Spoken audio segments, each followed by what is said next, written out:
Hello friends, this is Ujjwal Gahoi.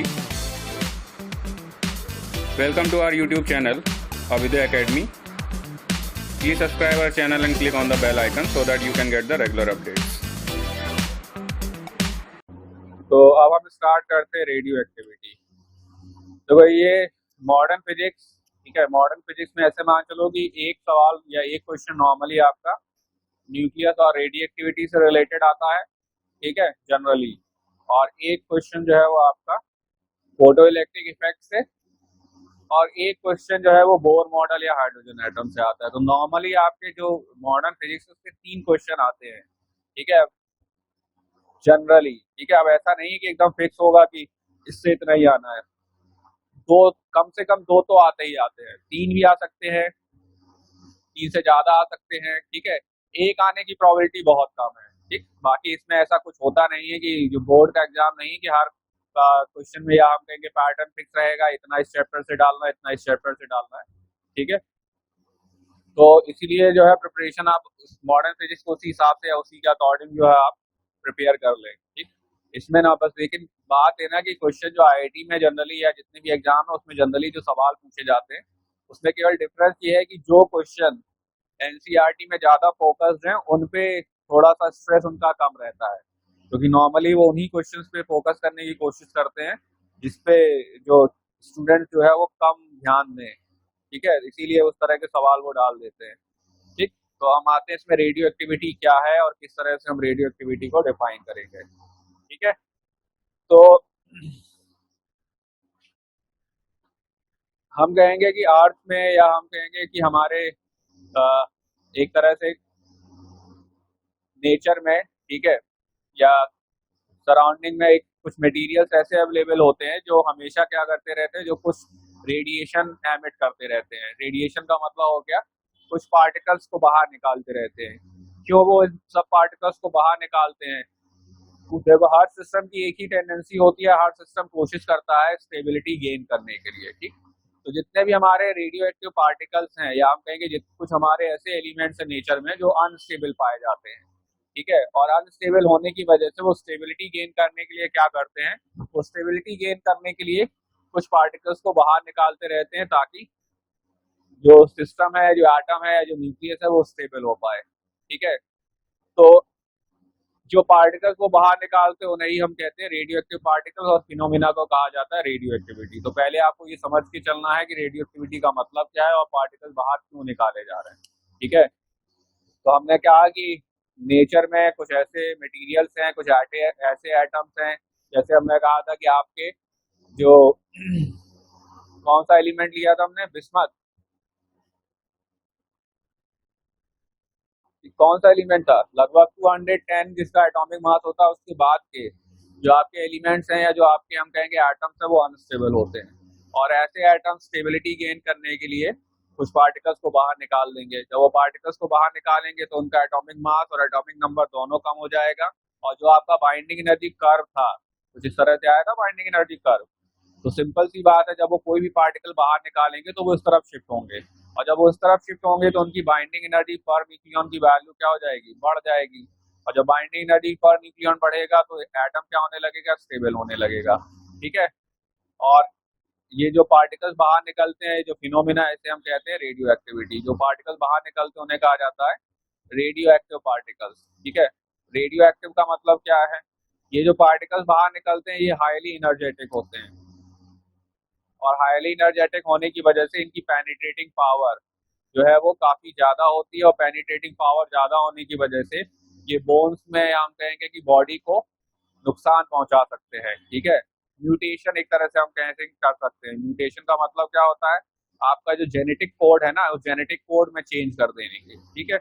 और जब genetic code में चेंज कर देंगे तो उससे क्या होगा, उससे आपका जो हम कहेंगे बॉडी स्ट्रक्चर है, ठीक, आप कहेंगे, आप क्या कह सकते हैं कि एक तरह से आपका जो शेप और साइज है, मतलब जो नॉर्मली हम कहेंगे जो हमारी आगे आने वाली पीढ़ी है, ठीक है, या जो नए जो न्यू बॉर्न चाइल्ड होंगे वो क्या हो सकते हैं, वो एक तरह से हम कहेंगे कि वो उनका हाथ हो सकता है वो जन्म से ही क्या हो, जन्म से ही हाथ ना हो या पैर ना हो, ठीक है, या कोई बॉडी पार्ट मिसिंग हो, ठीक, इम्यूनिटी भी कम हो सकती है, ठीक है। तो जैसे आप एक सबसे जो इसका एटम बम वाला जो केस है ना, कौन सा, हिरोशिमा और नागासाकी वाला, ठीक है, कि जो हिरोशिमा और नागासाकी पे क्या डाल दिया गया था, एटम बम डाल दिया गया था, ठीक। तो वहां पर क्या हुआ था, कई सालों तक जो बच्चे वहां पैदा हुए थे, ठीक है, जो नेक्स्ट जनरेशन हुई थी, उसमें कई सारी समस्याएं थी, कई सारे प्रॉब्लम्स थे, किसी के हाथ नहीं होते थे, किसी के पैर नहीं होते थे, कहीं कोई दिक्कत, कहीं कोई दिक्कत, ठीक है। तो कारण उसका वही है, जब एटम बम गिराया गया था तो उससे जो रेडियो एक्टिविटी या रेडियो एक्टिव पार्टिकल्स निकले थे, उन्होंने क्या कर दिया, उन्होंने जो जेनेटिक कोडिंग है उसको चेंज कर दिया, और जब उसे चेंज कर दिया तो उसके चेंज होने की वजह से फिर क्या हो गया, उसके चेंज होने की वजह से जो नई पीढ़ी आएगी उसमें क्या होगा, उसमें कुछ ना कुछ हम कहेंगे कि प्रॉब्लम हो जाएगी, या एक तरह से कहीं हाथ नहीं होगा, कहीं इम्यूनिटी वीक होगी, कहीं कुछ होगा, कहीं कुछ होगा, ठीक। इसीलिए जो रेडियो एक्टिविटी है ये हार्मफुल होती है, ठीक है। नॉर्मली ये कोशिश की जाती है, इसीलिए जो रेडियो एक्टिव आपके जो न्यूक्लियर पावर प्लांट्स है ना, वो नॉर्मल हम कहेंगे पॉपुलेशन वाले या जो ज्यादा पॉपुलेशन वाले एरिया होते हैं उनसे बहुत दूर लगाए जाते हैं, और उसमें भी कोशिश ये की जाती है कि किसके पास लगाए हम, सी एरिया के पास लगाए, समुद्र के किनारे। क्यों समुद्र के किनारे, समुद्र के किनारे लगाने से एक आराम होता है, अगर मान लो कोई भी न्यूक्लियर रिएक्टर में कोई भी लीकेज या कुछ होता है तो आप क्या करेंगे, मतलब जो समुद्र का पानी है वो उस पर डाल दिया जाता है। अभी जैसे कहाँ पर फुकुशिमा में हुआ था, कहाँ हुआ था, फ्रांस में भी कुछ केस हुआ था, जापान में भी हुआ था। तो फिर आपने सुना होगा वहां पर क्या किया गया था, हेलीकॉप्टर से पानी डाला गया था, ठीक है, बड़े बड़े टैंकर्स में पानी भर के ऊपर से उसमें पानी जो है वो रिएक्टर पे डाला गया था। पहले तो एरिया ही खाली करा दिया जाता है, ठीक, ताकि उसका रेडियो एक्टिव का जो रेडियो एक्टिविटी है या जो रेडियो एक्टिव पार्टिकल्स है उनकी वजह से जो भी अ, जो हार्मफुल रेडिएशन है उसके जो भी डैमेज होना है वो डैमेज ना हो, ठीक है। तो इसीलिए समुद्र के आसपास लगाया जाता है कि अगर इन केस कोई भी दिक्कत होती है तो समुद्र का पानी, और इस तरह की कुछ मैकेनिज्म वहां बना के रखी जाती है कि जरूरत पड़ने पे समुद्र का पानी उसमें डाला जा सके। एक पिक्चर आई थी उसकी, क्या कहते हैं, बैटमैन की, डार्क नाइट राइजेस थी, कौन सी थी, है किसी को याद? डार्क नाइट राइजेस थी। उसमें जो रेडियो रेप एक्टिव, किसमें था, अरे सर रेडियो एक्टिव बॉम्ब लगा देते हैं सिटी में, ट्रक में। मतलब कोई रिएक्टर वगैरह था ना उसमें, जो कुछ अंडरग्राउंड हाँ बनाया गया था, उस नदी नदी के पास पानी डाल के भी दिखाया गया था। अरे वाटरफॉल वाटरफॉल था सर, वाटरफॉल। किस बैटमैन की पिक्चर थी? हाँ सर, डार्क और नाइट क्या, राइजेस थी। बैटमैन की है सर। हाँ तो वही कह रहे ना, उसमें एक रिएक्टर उसमें कुछ दिखाया गया था, उसको कहाँ लगाया गया था, उसमें ये भी दिखाया गया था कि अगर कुछ भी दिक्कत होती है तो जो नदी का पानी है, जो भी कुछ पानी होगा वो उसमें डाल दिया वो जाएगा। डैम डैम था ना, डैम डैम। तो मतलब वही हम बता रहे हैं ना, तो नॉर्मली जो रिएक्टर वगैरह है कुछ उसी तरह से बनाए जाते हैं, उसी तरह से लगाए जाते हैं कि अगर कोई भी दिक्कत होती है तो आप क्या करें, उसमें समुद्र का पानी या कोई भी हम कहेंगे कि सी वाटर, या सी वाटर हो या रिवर वाटर हो, एक्चुअली बस होगा क्या, पानी अगर आ जाएगा तो मीडियम आपका थिक हो जाएगा, ठीक है, और थिक मीडियम होने पर रेडियो एक्टिव जो हार्मफुल रेडिएशन है वो उसका काफी सारा पोर्शन वाटर के द्वारा ही एब्जॉर्ब कर लिया जाता है। इवन न्यूक्लियर रिएक्टर में हैवी वाटर यूज किया जाता है, किसके लिए, न्यूट्रॉन्स की स्पीड स्लो करने के लिए, इवन उनको एब्जॉर्ब करने के लिए, ठीक है। तो आप पहले समझे कि रेडियो एक्टिविटी है क्या और क्यों, ये एक्चुअली में हम कहेंगे कि इससे मतलब क्या प्रॉब्लम हो सकती है, ठीक है। ठीक है, तो जो रेडियो एक्टिविटी में आपको ध्यान रखना है कि जो रेडिएशन एमिट होगा तो इनकी हाई एनर्जी होने की वजह से पेनिट्रेटिंग पावर ज्यादा होगी, पेनिट्रेटिंग पावर ज्यादा होगी तो ये आपके जो हम कहेंगे कि जो जेनेटिक कोडिंग है उसको चेंज कर सकता है, ठीक है। इवन कैंसर वगैरह होने की भी चांसेस ज्यादा रहते हैं, ठीक है, क्योंकि सेल्स के द्वारा, क्योंकि ये एटॉमिक लेवल पे होता है ना, सेल्स के द्वारा हाई एनर्जी कैप्चर कर ली जाती है, इस वजह से ज्यादा दिक्कत होती है, ठीक है। तो हम क्या पढ़ेंगे कि टाइप ऑफ रेडियो एक्टिविटी क्या है, इसकी यूनिट क्या होगी, ठीक है, किस किस पे, किन किन फैक्टर्स पे डिपेंड करेगा, ठीक। बाकी हमने क्या कहा, कुल मिला के बात है ना, रेडियो एक्टिविटी जो होने का रीजन है वो रीजन क्या है, वो केवल और केवल स्टेबिलिटी गेन करना है, ठीक है। नॉर्मल जो रेडिएशन रेडियो एक्टिविटी से होता है, ठीक है, जैसे आप कहेंगे जितने भी न्यूक्लियर पावर प्लांट हैं उसके आसपास जो भी सोसाइटी डेवलप की जाती है वहाँ इतना रेडिएशन होता नहीं है। आप ऐसे मान के चलिए इनमें बहुत ज्यादा प्रिकॉशन लेके काम किया जाता है। आप नॉर्मल जितने रेडिएशन में एक्सपोज रहते हैं सोसाइटी में, जैसे हम लोग अभी आसपास जो हमारा एरिया है उसमें ज़्यादा रेडिएशन होता है as compare to nuclear reactor के आसपास, ठीक है।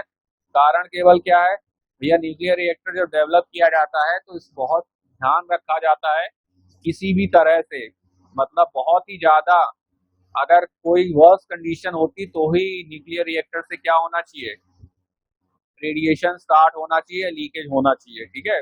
आसान नहीं है, बहुत मतलब बहुत ज़्यादा मेजरमेंट या प्रिकॉशन लेके, सेफ्टी मेजर्स लेके न्यूक्लियर रिएक्टर डेवलप किया जाता है, ठीक। तो ऐसे मान चलो कि जितने एक्सपोजर में अभी हम लोग नॉर्मल सिचुएशन में रहते हैं ना, उससे कम वहाँ पर रेडिएशन हो रहा होता है, कहाँ पर, न्यूक्लियर पावर प्लांट के आसपास, ठीक है। बस यही है ना कि लेकिन ये एक थ्रेट है सोसाइटी के लिए, बहुत बड़ा थ्रेट है, क्योंकि अगर कुछ भी दिक्कत होती तो बहुत बड़ा एरिया ऐसे मान चलो कि आप एक तरह से डिस्ट्रॉय हो जाएगा कम्प्लीटली, ठीक है।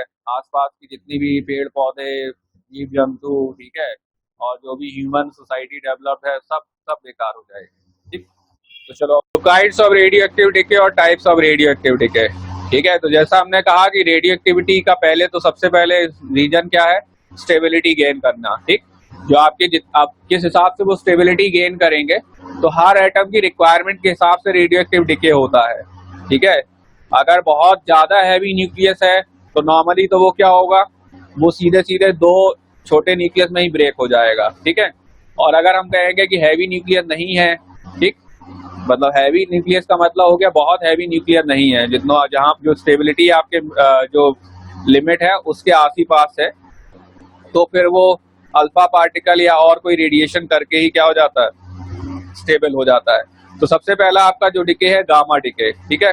गामा डिके कुछ नहीं है, गामा डिके में केवल ऐसे मान चलो कि जब भी कोई रेडियो एक्टिव फिनोमेना होता है, रेडियो एक्टिव फिनोमेना होने के बाद आपके जो स्टेबल न्यूक्लियाई बनेंगे, हमने कहा था कि जितने भी आपके न्यूक्लियाई या न्यूक्लियस बनते हैं उनमें क्या होता है, उनमें जो आपके न्यूक्लियॉन्स है वो हायर एनर्जी स्टेट में होते हैं। जब वो हायर एनर्जी स्टेट में होंगे या न्यूक्लियॉन्स की फिलिंग होती है, हर मतलब अलग अलग ऑर्बिट, जैसे आप नॉर्मल एटम में फिलिंग करते हैं वैसे न्यूक्लियॉन्स की भी फिलिंग होती है। तो जब कोई भी रेडियो एक्टिव फिनोमेना होता है तो रेडियो एक्टिव फिनोमेना होने के बाद आपके जो न्यूक्लियॉन्स है ना वो हाई एनर्जी स्टेट में चले जाते हैं, हाई एनर्जी ऑर्बिट में चले जाते हैं। और जब वो हाई एनर्जी ऑर्बिट से लोअर एनर्जी ऑर्बिट में जंप करते हैं तो जंपिंग के दौरान क्या होता है, जंपिंग के दौरान एनर्जी एमिट कर देते हैं, फोटॉन्स एमिट कर देते हैं। और जो फोटॉन्स की एनर्जी वो एमिट करेंगे उसे ही हम क्या कह देते हैं, उसे ही हम कह देते हैं गामा डिके, ठीक है। बस फर्क ये है कि गामा डिके में जो फोटॉन निकलेंगे उनकी एनर्जी बहुत बहुत ज्यादा हाई होगी, ठीक है। गामा डिके में जो एनर्जी आती है वो बहुत हाई होती है, ठीक। तो गामा डिके आप ऐसे मान के चलो कि नॉर्मल बाकी सारे डिके होने के बाद आपका गामा डिके होता है, ठीक है। Emission of gamma ray reduces the energy of nucleus, nucleus has excess energy, ठीक। तो इसमें कोई भी ना तो एटॉमिक नंबर चेंज होगा, ठीक है, और ना ही एटॉमिक मास चेंज होगा, सब कुछ सेम रहेगा। केवल इसमें क्या चेंज होगा, इसमें आपके जो न्यूक्लियॉन्स है ना उनकी एनर्जी लेवल्स चेंज होंगे, ठीक। एटॉमिक नंबर कांस्टेंट रहेगा, एटॉमिक मास भी कांस्टेंट रहेगा। केवल किसमें चेंज आएगा, आपका चेंज आएगा एटॉमिक केवल एनर्जी लेवल्स में, ठीक। तो गामा डिके जो है वो हाई एनर्जी फोटॉन्स होते हैं, ठीक है। गामा रेडिएशन जो है वो हार्मफुल होता है, ठीक, इसमें बहुत ज्यादा हाई एनर्जी होती है, ठीक है। तो नॉर्मली हम कहेंगे कि गामा डिके में आप बस इतना ध्यान रखो, इसमें हम कहेंगे गामा डिके में जब कोई भी न्यूक्लियर फिनोमिना आपका हो जाता है तो उसके बाद क्या होता है, उसके बाद हम कहेंगे जो न्यूक्लियॉन्स हैं हायर एनर्जी स्टेट में चले जाएंगे, जब वो हायर एनर्जी स्टेट से लोअर एनर्जी स्टेट में जंप करेंगे तो उसे हम कह देंगे गामा डिके, ठीक है। जैसे आपने देखा होगा कैंसर के ट्रीटमेंट में जिसे हम क्या कहते हैं, कीमोथेरेपी, ठीक है। किसी को पता है क्या यूज किया जाता है उसमें, कीमोथेरेपी में? कोबाल्ट का कोई आइसोटोप सर यूज होता है क्या? कोबाल्ट 60 यूज करते हैं हम कीमोथेरेपी में, ठीक है। तो कोबाल्ट 60 में क्या होता है, इसमें कोबाल्ट 60 में जो इलेक्ट्रॉन्स, जो न्यूक्लियॉन्स होते हैं ना वो हायर एनर्जी स्टेट में होते हैं। तो जब वो हायर एनर्जी स्टेट से लोअर एनर्जी स्टेट में जंप करते हैं तो वो फोटॉन्स को एमिट कर देते हैं, ठीक। यही फोटॉन्स आपकी जो भी कैंसर सेल्स है जहाँ पर अनवांटेड ग्रोथ ऑफ सेल्स हो गया होता है उस एरिया में इसको एक्सपोज कर दिया जाता है, ठीक है। लेकिन लगभग ऐसे मान चलो कि कितना भी आप ध्यान दो बॉडी के ऊपर रेडिएशन का असर तो आएगा ही आएगा, और बॉडी के बाकी पार्ट्स में भी कुछ ना कुछ रेडिएशन जाएगा। बस ये है कि ये जो रेडिएशन होता है, ठीक है, इसीलिए कीमोथेरेपी के कुछ सेशन लगाए जाते हैं, ठीक। इसीलिए क्या होता है, बॉडी के सारे बाल वगैरह झड़ जाते हैं, ठीक है। तो कीमोथेरेपी में बस होता कुछ नहीं है, कीमोथेरेपी में कोबाल्ट 60 के जो हम कहेंगे कि के रेडिएशन से जो रेज निकलती है ना, उन्हीं को ही कैंसर सेल्स को ट्रीट करने के लिए यूज कर लिया जाता है। हमने बताया था कैंसर सेल्स कुछ नहीं है, अनवांटेड ग्रोथ ऑफ सेल्स है। कहाँ पर, जहाँ पर नहीं होनी चाहिए वहां पर भी, मतलब अलग अलग बॉडी के अलग अलग पार्ट्स की सेल किसी जगह पर पहुंच के क्या होने लगती, ग्रो करने लगती है, ठीक है। जैसे ब्रेन में जा सकती हैं तो आप उसे ब्रेन ट्यूमर कह सकते हो या ब्रेन कैंसर कह सकते हो। स्टोमक में जा सकती हैं, ठीक है। ब्लड कैंसर में क्या होता है, ब्लड में के अंदर डेवलप होने लगती हैं, ठीक। ब्लड कैंसर वगैरह का ट्रीटमेंट थोड़ा मुश्किल हो जाता है क्योंकि पूरा ब्लड ही सर्कुलेट हो रहा होता है बॉडी में, ठीक है। तो इसलिए जो है कोबाल्ट 60 में करते केवल कुछ नहीं है, इसमें हाई एनर्जी न्यूक्लियन जब लोअर एनर्जी लेवल में जा रहे होते हैं तो जो रेडिएशन एमिट करेंगे उसको हम कैंसर सेल्स के ऊपर क्या कर देंगे, प्रोजेक्ट कर देंगे, तो वो सेल्स क्या हो जाएंगी, इसके द्वारा डिस्ट्रॉय हो जाएंगी, ठीक है। आपका सेकंड टाइप ऑफ डिके है अल्फा डिके, ठीक है। तो अल्फा डिके में क्या होता है, अल्फा डिके तब होगा जब न्यूक्लियस क्या होगा, बड़ा होगा। तो न्यूक्लियस बड़ा होगा तो ये अल्फा डिके अल्फा पार्टिकल को बाहर निकाल देगा। अल्फा पार्टिकल आपका होता क्या है, अल्फा पार्टिकल होता है न्यूक्लियस ऑफ हीलियम, ठीक है। अल्फा पार्टिकल आपका न्यूक्लियस ऑफ हीलियम होगा, ठीक है। न्यूक्लियस ऑफ हीलियम का मतलब 2He4, ठीक। तो जब अल्फा पार्टिकल आपका निकलेगा किसी भी एटम से, तो हमने मान लिया ZXA, इसने एक अल्फा पार्टिकल निकाला। तो जब अल्फा पार्टिकल निकलेगा तो एटॉमिक नंबर 2 से चेंज हो जाएगा, एटॉमिक मास 4 से चेंज हो जाएगा, plus 2He4 plus energy. Energy जो मोस्टली निकलेगी वो किसके फॉर्म में होगी, गामा रेज के फॉर्म में, ठीक है, हीट और इस तरह से, ठीक। तो ये हो गया आपका अल्फा डिके, ठीक है। अगला आता है, इसके बारे में अभी थोड़ा बहुत डिटेल डिस्कशन हम और कर लेंगे, ठीक है। तो नॉर्मली ये ध्यान रखो कि अल्फा डिके कब होता है, अल्फा डिके तब होता है जब न्यूक्लियस का साइज जो है वो लार्ज हो। इसके बाद आते हैं हम बीटा डिके, ठीक है। बीटा डिके में आप दो तरह के बीटा डिके कह सकते हैं, लेकिन नॉर्मली जब भी हम बीटा डिके की बात करेंगे तो हम इलेक्ट्रॉन की ही बात करेंगे, ठीक है। जिस तरह से इलेक्ट्रॉन होता है इसको बीटा माइनस भी लोग बोल देते हैं, बीटा माइनस और बीटा प्लस, जिसे कहा जाता है पॉजिट्रॉन, ठीक है। तो अभी केवल हम आपको मतलब एक आइडिया दे दे रहे हैं, इसका डिटेल डिस्कशन अभी हम थोड़ा बाद में कर लेंगे। तो बीटा डिके में क्या होगा, बीटा डिके में आपके इलेक्ट्रॉन एमिट हो जाते हैं, ठीक है। जो इलेक्ट्रॉन है वो न्यूक्लियस से बाहर निकलते हैं, और पॉजिट्रॉन में क्या होगा, इसमें आपका E प्लस निकलेगा, ठीक है। तो यहाँ पर क्या होगा, यहाँ पर इलेक्ट्रॉन बाहर आ जाएंगे, ठीक। और जब इलेक्ट्रॉन बाहर आएंगे तो होगा क्या, तो हमने कहा कि नॉर्मल हमारा जो एटम था ZXA।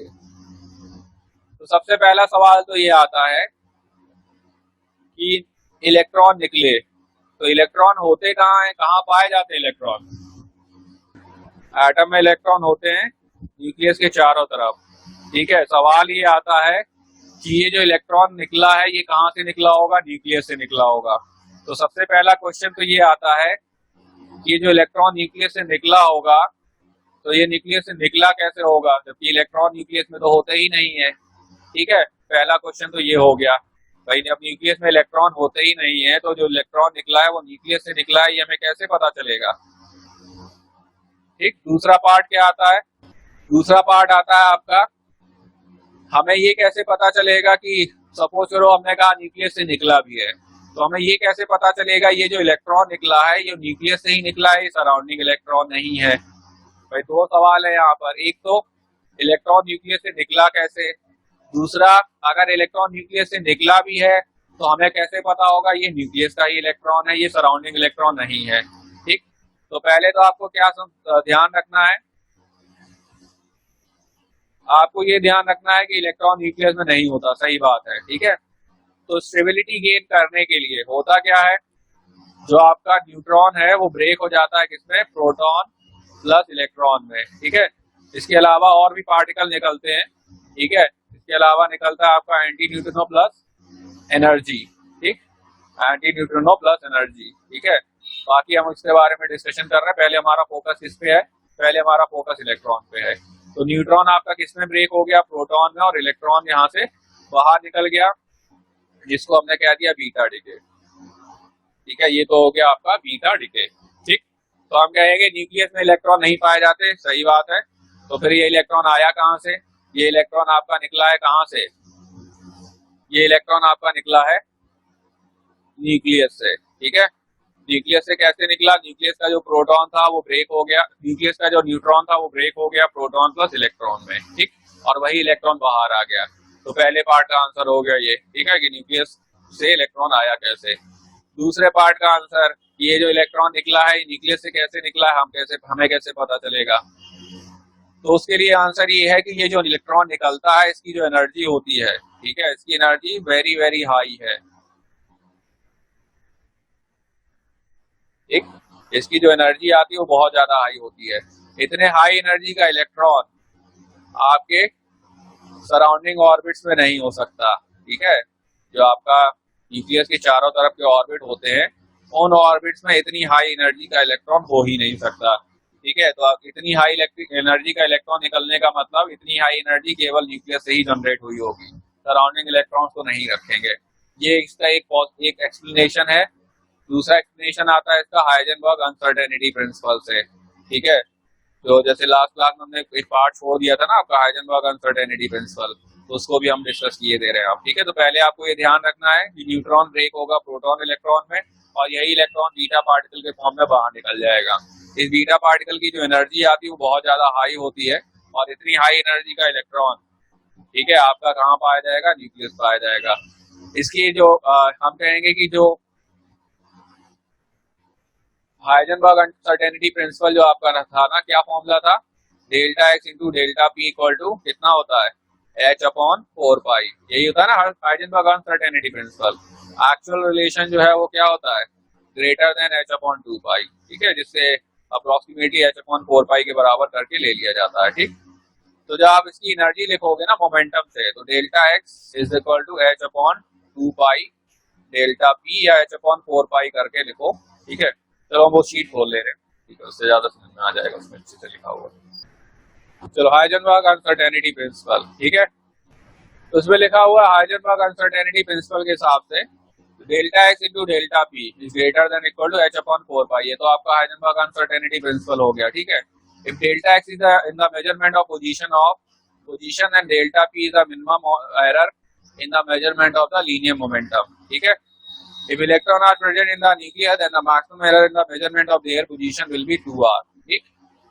तो यहाँ पर हमने जो वैल्यू आपको बताया उस हिसाब से हम क्या कहेंगे, using the Heisenberg uncertainty principle, we find that the energy of an electron inside a nucleus must be of order of 20 mega electron volt. The actual energy of electron coming out the nucleus is not more than 0.2 mega electron volt, ठीक है। अच्छी में बात है ना कि Heisenberg ने की प्रिंसिपल से जब हम उसका मेजरमेंट में जो पोजीशन मेजरमेंट में जब एरर निकालते तो वो केवल और केवल रेडियस ऑफ न्यूक्लियस का डबल आती है, मतलब जो पोजीशन है उसमें इससे ज्यादा की एरर नहीं होगी, ठीक है। इससे ज्यादा एरर ना होने का मतलब वो इसी के अंदर रहेगा, जो इलेक्ट्रॉन निकला होगा वो न्यूक्लियस के डायमीटर के अंदर ही रहेगा, मतलब कहाँ रहेगा, न्यूक्लियस के अंदर रहेगा, ठीक है। तो उससे ये कंफर्म हो जाता है कि जो इलेक्ट्रॉन निकला होगा वो कहाँ से निकला होगा, वो आपका न्यूक्लियस से निकला होगा, क्योंकि जो एरर आ रही है वो कितनी आ रही है, वो आपकी less than equal to 2r आती है, इससे ज्यादा एरर पॉसिबल नहीं है, ठीक है, ठीक। तो ये जो हाइजेनबर्ग अनसर्टेनिटी प्रिंसिपल है, इससे भी ये फिक्स कंफर्म हो गया था कि जो इलेक्ट्रॉन आपका निकलेगा वो कहाँ से निकलेगा, वो न्यूक्लियस से निकलेगा, ठीक है। और सबसे जो प्रॉपर एक्सप्लेनेशन है वो हमने बता ही दिया कि जो एनर्जी निकलती है, जिस एनर्जी का इलेक्ट्रॉन निकलता है उतनी हाई एनर्जी का इलेक्ट्रॉन आपका न्यूक्लियस से ही जनरेट हो सकता है, ठीक है। नॉर्मल हम कहेंगे नॉर्मल सराउंडिंग न्यूक्लियस की एनर्जी इतनी ज्यादा हाई नहीं हो सकती, ठीक है। चलो आगे बढ़ते हैं। और इसके अलावा इसके आगे जो आता है, इसके बाद आपका अगला रेडिएशन है कौन सा, पॉजिट्रॉन एमिशन, ठीक है। पॉजिट्रॉन एमिशन क्या होगा, पॉजिट्रॉन एमिशन हो जाएगा आपका क्या E+, चलो एक एक इसमें छोटा सा पॉइंट और रह गया, वो भी हम बता दें। तो जैसे बीटा डीके में हुआ क्या था आपका, बीटा डीके में कौन सा आइटम क्या ब्रेक हुआ था, बीटा डीके में क्या हुआ था, बीटा डीके में आपका जो न्यूट्रॉन है वो ब्रेक हुआ था किसमें, प्रोटॉन प्लस इलेक्ट्रॉन में। ठीक है, तो आप देखो तो एक नंबर ऑफ न्यूट्रॉन क्या हो गया, कम हो गया, और एक नंबर ऑफ प्रोटॉन बढ़ गया। तो नॉर्मली होता ये है कि जब आपके बहुत ज्यादा न्यूट्रॉन होते हैं, एक्सिस में होते हैं, तब नॉर्मली एटम क्या करता है, स्टेबिलिटी गेन करने के लिए न्यूट्रॉन का नंबर कम करता है और प्रोटॉन का नंबर बढ़ाता है। एक्चुअली में ये कहा जाता है ना, जो n/p का रेशियो है, ये 1 के जितना आसपास आपका होगा उतना ही स्टेबिलिटी ज्यादा रहेगी। मतलब आइडियल सिचुएशन में ये 1.1 से लेके 1.3 1.4 तक होना चाहिए। इससे ज्यादा अगर होने लगता है तो स्टेबल जो आपका एटम है ना, या जो न्यूक्लियस है, वो अनस्टेबल होने लगता है। जो n/p का रेशियो है ना, ये भी स्टेबिलिटी डिसाइड करता है। ठीक, तो बहुत ज्यादा अगर n/p का रेशियो है तो क्या होगा, न्यूट्रॉन को घटाते जाएंगे, प्रोटॉन को बढ़ाते जाएंगे। उसमें न्यूट्रॉन क्या करेगा, न्यूट्रॉन जो है वो कन्वर्ट होने लगेगा प्रोटॉन में स्टेबिलिटी गेन करने के लिए। तो यहाँ पर क्या हुआ, जो आपका जैसे हमने कहा ZXA, जिसने बीटा पार्टिकल एमिट किया, तो जब बीटा पार्टिकल एमिट किया तो क्या होगा भैया, न्यूट्रॉन तो एक घट गया, प्रोटॉन एक बढ़ गया। प्रोटॉन एक बढ़ने का मतलब एटॉमिक नंबर 1 यूनिट से बढ़ जाएगा। न्यूट्रॉन 1 यूनिट से कम हुआ, प्रोटॉन 1 यूनिट से बढ़ गया, तो आप क्या कहोगे, जो एटॉमिक मास है वो तो सेम ही रहेगा। ठीक है, जो एटॉमिक मास है वो आपका सेम रहेगा। मतलब सीधे सीधे हम क्या कहेंगे, जेड क्या हो जाएगा, जेड तो जेड ही रहेगा, Z+1XA। ठीक, एटॉमिक नंबर 1 यूनिट से बढ़ जाएगा, एटॉमिक मास सेम रहेगा। पॉजिट्रॉन एमिशन जो है वो इसमें क्या होगा, पॉजिट्रॉन एमिशन में आपका E+ निकलेगा। अब E+ कैसे निकलेगा, E+ निकलने के लिए प्रोटॉन ब्रेक हो जाएगा किसमें, न्यूट्रॉन प्लस पॉजिट्रॉन में। ठीक है, प्लस एनर्जी, इसमें एक न्यूट्रिनो और निकलता है। ठीक है, न्यूट्रिनो क्या होता है वो भी हम डिस्कस कर लेंगे। ठीक है, तो यहाँ पर आप देखो तो क्या हो रहा है, यहाँ अगर प्रोटॉन का नंबर ज्यादा था तो किसमें कन्वर्ट होने लगेगा, न्यूट्रॉन में, और क्या बाहर निकल जाएगा, पॉजिट्रॉन बाहर निकल जाएगा। ठीक है, और एनर्जी रिलीज होगी। तो यहाँ पर क्या होगा, यहाँ पर एटॉमिक नंबर 1 यूनिट से कम हो जाएगा, मतलब Z-1 हो जाएगा, एटॉमिक मास सेम रहेगा। ठीक है, पॉजिट्रॉन एमिशन में एटॉमिक मास सेम रहता है। तो आपको ये ध्यान रखना है, इलेक्ट्रॉन एमिशन और पॉजिट्रॉन एमिशन। तो अगर बीटा पार्टिकल निकलता है, एक चीज और आपको ध्यान रखनी है कि अगर केवल बीटा लिखा हुआ है तो आप जनरल में मान के चलेंगे इलेक्ट्रॉन, बीटा प्लस लिखा होगा तब आप प्रोटॉन मानेंगे। तो जैसे बीटा डीके हुआ तो क्या होगा, Z+1XA। ठीक है, और अगर बीटा प्लस लिखा है या पॉजिट्रॉन लिखा है तो आप क्या कहोगे, Z-1XA। इसमें क्या होगा, इसमें आपका न्यूट्रॉन ब्रेक होगा, प्रोटॉन प्लस इलेक्ट्रॉन में। इसमें आपका क्या ब्रेक होगा, प्रोटॉन ब्रेक होगा, न्यूट्रॉन प्लस पॉजिट्रॉन में। अब एक सवाल और आता है, न्यूट्रॉन का जो मास है ना वो प्रोटॉन से ज्यादा होता है, तो यहाँ क्या हो गया है, यहाँ प्रोटॉन कन्वर्ट हो गया किसमें, न्यूट्रॉन में। मतलब कम मास से ज्यादा मास में, less mass to high mass. ठीक है, तो अब बात आती है कि कैसे हुआ ये, क्या कहेंगे हम इसके लिए, या क्या एक्सप्लेनेशन आएगा इसके लिए। तो उसमें ये कहा जाता है, हमने पहले ही कहा था, हमने क्या कहा था, न्यूक्लियस के अंदर या न्यूक्लियर फिनोमेना में मास कंजर्वेशन अप्लाई नहीं होता है। क्या अप्लाई होता है, मास प्लस एनर्जी। और मास प्लस एनर्जी का मतलब हो गया, कहीं ना कहीं आपकी एनर्जी किसमें कन्वर्ट हो गई होगी, मास में कन्वर्ट होकर प्रोटॉन को मिल गई होगी, जिससे न्यूट्रॉन का फॉर्मेशन हो गया होगा। ठीक है, तो ये फिनोमिना जो आपका है ना, मतलब एक तरह से आप कह सकते हो आइसोलेटेड न्यूट्रॉन तो ब्रेक हो सकता है किसमें, प्रोटॉन में और इलेक्ट्रॉन में, लेकिन आइसोलेटेड प्रोटॉन नहीं ब्रेक हो सकता इसमें, न्यूट्रॉन और पॉजिट्रॉन में। ठीक है, ये पॉसिबल नहीं है आइसोलेटेड में, इनसाइड द न्यूक्लियस पॉसिबल है। इनसाइड द न्यूक्लियस क्या क्यों पॉसिबल है, क्योंकि न्यूक्लियस की जो एनर्जी है वो प्रोटॉन गेन कर लेगा, न्यूट्रॉन में कन्वर्ट हो जाएगा और एक पॉजिट्रॉन बाहर निकाल देगा। ठीक है, तो ये हो गया आपका पॉजिट्रॉन डीके, बीटा डीके। अभी डिटेल डिस्कशन हम इसका करेंगे, हम केवल एक रफ आइडिया दे रहे हैं आपको। एक और आता है जिसे कहा जाता है इलेक्ट्रॉन कैप्चर। ठीक है, ये फिनोमिना नॉर्मली बहुत कम विजुअल होता है न्यूक्लियस में या स्टेबिलिटी गेन करने के लिए। होता क्या है इसमें, इसमें जो हम कहेंगे कि न्यूक्लियस अपने आसपास के जो इलेक्ट्रॉन है, सराउंडिंग इलेक्ट्रॉन, उसको कैप्चर कर लेता है। मतलब न्यूक्लियस जो है वो सबसे पास वाले इलेक्ट्रॉन को क्या कर लेगा, सबसे पास वाले इलेक्ट्रॉन को खींच लेगा। तो जब वो खींच लेगा तो यहाँ पर वैकेंसी क्रिएट हो जाएगी, हाई एनर्जी के इलेक्ट्रॉन क्या हो जाएंगे, जंप करने लगेंगे। और यहाँ पर जो न्यूक्लियस खींचा जाएगा वो क्या करेगा, वो इस इलेक्ट्रॉन को प्रोटॉन के साथ कंबाइन करा लेगा और किसमें कन्वर्ट हो जाएगा, न्यूट्रॉन में कन्वर्ट हो जाएगा। पर ये फिनोमिना जो है वो बहुत रेयरली विजिबल है, नॉर्मली विजिबल नहीं है।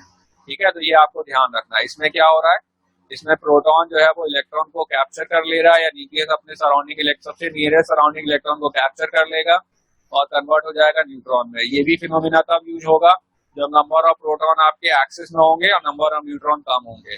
तो यहाँ पर क्या होगा, प्रोटॉन का नंबर कम हो जाएगा, न्यूट्रॉन का नंबर बढ़ जाएगा, तो एटॉमिक नंबर 1 यूनिट से कम हो जाएगा, एटॉमिक मास सेम रहेगा। ठीक है, तो ये हो गया आपका इलेक्ट्रॉन कैप्चर। ठीक, तो इसमें लिखा हुआ है nucleus has too many protons relative to number of neutrons. ठीक है, तो चलो ये सब सारा हो गया आपका टाइप्स ऑफ रेडियो एक्टिविटी का ब्रीफ इंट्रोडक्शन। ठीक, डिटेल में डिस्कशन हम अब नेक्स्ट क्लास में करेंगे।